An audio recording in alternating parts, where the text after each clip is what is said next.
Welcome to another edition of Eyes on SHU with Dr. Petillo, the last and final, not only of the semester, but of the year as well, in a semester and a year that has flown by as fast as Usain Bolt in the Olympics.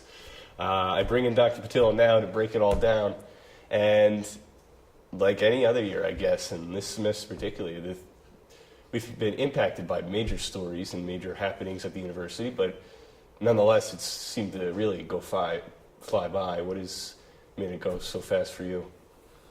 Well, I think just the variety of events, good and unfortunate events, really consumed us, especially the first semester, and then even with the storm beginning the second semester. I just think it was an exciting year, not all good and pleasant, but still an exciting one to see the community resound as a community on several occasions. Did you feel that, I guess the second semester was maybe, certain things that didn't happen. We had a couple unfortunate events with the hurricane and the death of Will Cadigan. Do you feel that this community has grown from these historical events on this campus? I believe so. I would hope so. I use as the barometer the fact that the students especially, but also faculty and staff, came together in solidarity and also in assisting one another during especially those bad weather storms that affected families and then certainly our own community. So I think people did come together and did show this sense of community here. Another wave of patience, people have had on campus is all the construction that's been going on all Yes. year, and when it's going to be built. The health center across the street next to Roncalli is appearing to near the final stages. The Edgerton is undergoing renovation. What is the latest in some of those projects? When will they be done?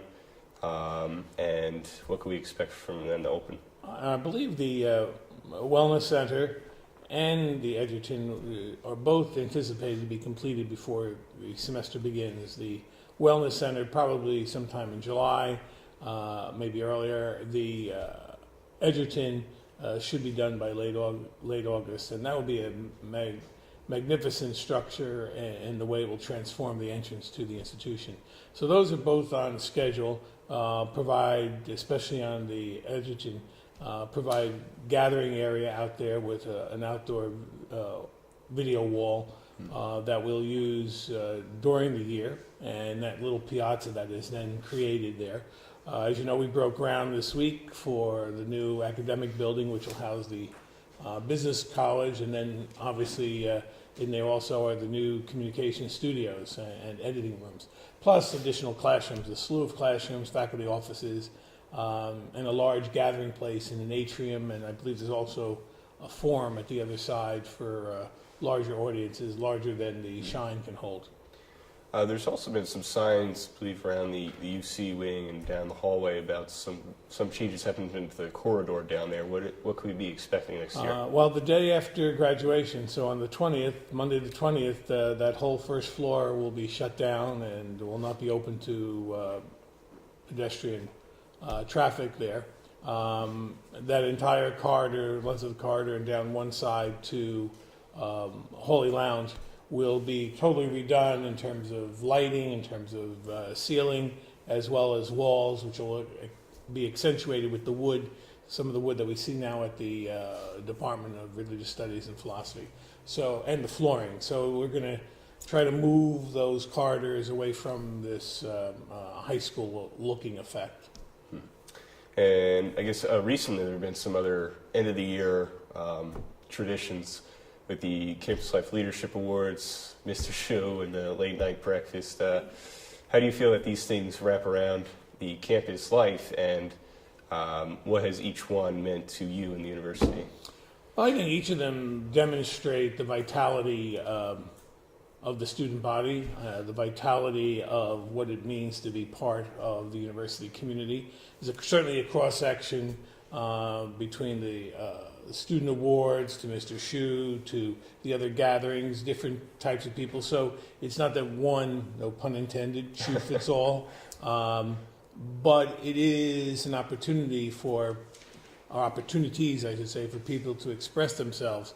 And at the end of the year, it's a closing event. And you'll get people to participate.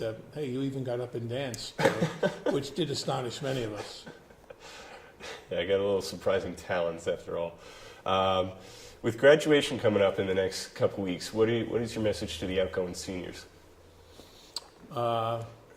Be bold, be brazen, and take with you something you've learned from us here, hopefully more than just skills, but in terms of ethics and values, and come back home. And what else could we be looking forward to coming up next year? And I'm sure there's some things going on in the summer with all the students gone. Yeah, there's going to be a lot of construction continuing and renovation, and even in one of the student dorms, we're doing a couple floors of bathrooms over again. So there's a lot of activities going on from a physical plant piece. But then there's also the Horizon program in the summer. There's the sports camps during the summer, which has hundreds of kids. So plus the regular summer school, and then there's the summer school for high school students. So there's a lot of activity that's got to be scheduled around all these construction projects. But I think in the fall, we're going to have a great freshman class, and so I think the cycle begins again of creating an environment where we welcome these new students into our community and hopefully into the fabric of who we are. Great, thank you as always for your time, Dr. Petillo, this year, and look forward to talking to you again next summer. Thank you, Vinny. I'm Vinny Ebenau, your host from SHUBOX, and in this fall semester I'll be facing the reality of becoming a senior. So thank you all for tuning in to this year and this semester for Eyes on SHU with Dr. Petillo. I'm Vinny Ebenau. Until next semester, I'll see you wherever.